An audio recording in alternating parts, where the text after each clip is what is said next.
In March, we had our air conditioner replaced.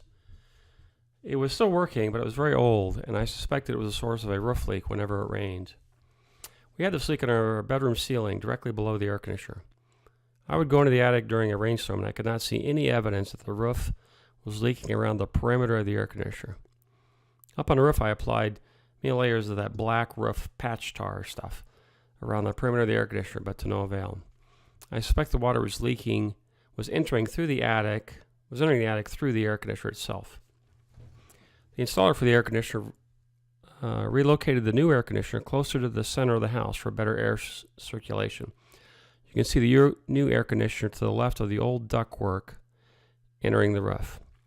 I also bypassed all but one of the existing registers and had new ones installed in the ceiling in locations that provided a better airflow. The old registers, like the one above the kitchen counter and the one shown here held in place with green masking tape, were fed by sheet metal ductwork that was over 50 years old. Undoubtedly, that not only leaked air into the attic, but they also drew dust from the attic into the house. In fact, I noticed that when the new ductwork was installed, there was less dust in my house and my asthma symptoms improved noticeably.